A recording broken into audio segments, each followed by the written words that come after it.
سبحان الذي اسرى بعبده ليلا من المسجد الحرام الى المسجد الاقصى الذي باركنا حوله. پاک ہے وہ ذات جو اپنے بندے یعنی محمد صلی اللہ علیہ وسلم کو مسجد حرام سے مسجد اقصیٰ کی طرف لے گیا, جس مسجد اقصیٰ کے ارد گرد کا ایریا ہم نے برکت والا رکھا ہے. جب اللہ یہ کہے کہ میں اپنے بندے کو یہاں سے وہاں لے گیا ہوں تو اس سے مراد خواب ہوتا ہے بھائی؟ میں کہوں کہ میں آپ کو یہاں سے وہاں لے گیا تو آپ کہیں یہ تو ممکن نہیں ہے اتنی جلدی, تو میں کہوں سبحانہ, میری طاقت ہے, قدرت ہے. تو اللہ نے اس آیت سے پہلے اپنے نام کے ساتھ سبحانہ لگایا کہ وہ ہر عیب سے پاک ہے.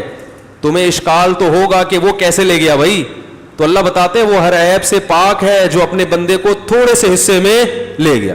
یہ بات جناب پروفیسر غامدی صاحب کو سمجھ میں چونکہ نہیں آتی. یہ لوگ ویسے قرآن کا بہت نام لیتے ہیں کہ ہم ابو حنیفہ کو بھی مانتے ہیں, شافعی کو بھی مانتے ہیں, مالک کو بھی مانتے ہیں, امام احمد بن حنبل کو بھی مانتے ہیں, سب قابل قبول تھے, لیکن قرآن کے مقابلے میں ان کو نہیں مانتے. پھر جو قرآن ان کے مقابلے میں پیش کرتے ہیں وہ ان کے مقابلے میں نہیں ہوتا, وہ آپ کی اپنی ذاتی رائے ہوتی ہے جو آپ ان ائمہ کے مقابلے میں پیش کر کے عوام کو سیدھے راستے سے ہٹا رہے ہوتے ہیں. سمجھ میں آ رہی ہے بات؟ قرآن ایک وہ ہے جو ان ائمہ نے سمجھا اور ایک وہ ہے جو میں اور آپ سمجھتے ہیں. تو ہم یہ نہیں کہتے کہ آپ قرآن کو مت فالو کریں, ان ائمہ کو فالو کریں, نا نا نا نا نا. ہم کہتے ہیں کہ قرآن کو آپ اپنی سمجھ کے مطابق فالو مت کریں. امت نے جو قرآن کو سمجھا ہے وہ آپ سے زیادہ اچھا سمجھا ہے, اس سمجھ کو فالو کریں. تو جہاں اپنے مطلب کی چیز ہوگی وہ قرآن بالکل انکار, اور جہاں دوسرے کا قرآن سے استدلال کر رہا ہوگا, جہاں اپنا مطلب نکل رہا ہوگا وہاں قرآن, جہاں دوسرے کا مطلب قرآن سے نکل رہا ہے وہاں قرآن کا انکار. تو یہ چل رہا ہے آج کل.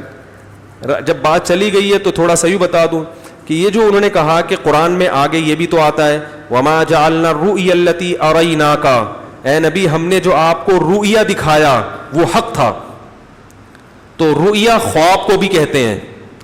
تو جناب پروفیسر غامدی صاحب نے رؤیا کو خواب کے معنی میں لے لیا, حالانکہ رؤیا خواب کو بھی کہتے ہیں, صرف خواب کو نہیں کہتے. رؤیا کا لفظ بتا رہا ہے کہ رؤیا رؤیت سے نکلا ہے. رؤیت کہتے ہیں دیکھنے کو, جو چیز دیکھی جائے اس کو رؤیا کہتے ہیں, جس کو ہم منظر سے تعبیر کر سکتے ہیں اردو میں, منظر, جس کو انگلش میں سین کہتے ہیں. تو جو منظر ہے, جو بھی سین ہے, وہ عربی میں رؤیا کہلائے گا. خواب بھی چونکہ ایک منظر ہوتا ہے اس لیے خواب کو بھی رؤیا کہتے ہیں. یہ مطلب نہیں کہ رؤیا خواب ہی کو کہتے ہیں. تو یہ جو قرآن میں آتا ہے کہ اے نبی ہم نے آپ کو جو رؤیا دکھایا وہ برحق تھا, یہاں رؤیا سے مراد خواب نہیں ہے بلکہ یہاں منظر ہے, کیونکہ ایک منظر تھا. اب آپ اپنی طرف سے قرآن کی تفسیر کر رہے ہیں, قرآن کی دو آیتوں کو ملا کے تفسیر کیوں نہیں کر رہے؟ ایک طرف قرآن کہہ رہا ہے کہ پاک ہے وہ ذات ہر عیب سے جو اپنے بندے کو رات کے تھوڑے سے حصے میں بیت المقدس لے گیا. یہاں اللہ نہیں کہہ رہے کہ خواب میں لے گیا, میں لے کر گیا ہوں اپنے بندے کو, اور یہ میری قدرت ہے کہ سبحان. جب عجیب کام ہوتا ہے تو ہم کہتے ہیں نا سبحان اللہ.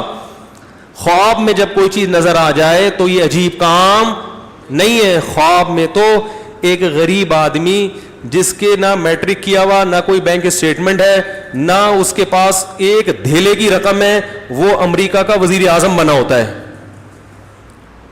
اب ایک آدمی آپ سے کہے کہ اگلی دفعہ امریکہ کے صدر کے لیے مجھے سلیکٹ کیا ہے, آپ کہیں گے سبحان اللہ, بھائی بڑی بات ہے. لیکن اگر وہ کہے میں نے خواب میں سلیکٹ ہوا ہے تو آپ کہیں گے سبحان اللہ, کہیں گے اچھا ہے, خواب تو اچھے آنے چاہیے, ٹھیک ہے. قرآن کہہ رہے سبحان الذی, بڑی قدرت والی ہے وہ ذات. عقل سے بعید ہے کہ رات کے تھوڑے حصے میں مسجد حرام سے مسجد اقصیٰ ہو کے آ جائیں, یہ پاسبل نہیں ہے. لیکن اللہ کہتے ہیں میرے لیے پاسبل ہے. تو اس لیے دین سیکھو علماء سے. اگر مولویوں میں غلط لوگ ہیں تو صحیح لوگ بھی کس میں ملیں گے؟ یہ لوگ غلط قسم کے مولاناؤں کے حوالے دے دے کے علماء کو بدنام کرتے ہیں. یہ ایسا ہی ہے جیسے میں غلط قسم کے ڈاکٹروں کے کچھ آپ کے کیسز بتاؤں, وہ ڈاکٹر نے بندہ مار دیا, اس نے غلط انجیکشن لگا دیا. تو بھائی جہاں غلط انجیکشن والے ڈاکٹر ہیں, صحیح والے بھی تو ہیں نا. تو اپنے بنیادی عقائد علماء سے سیکھا کریں.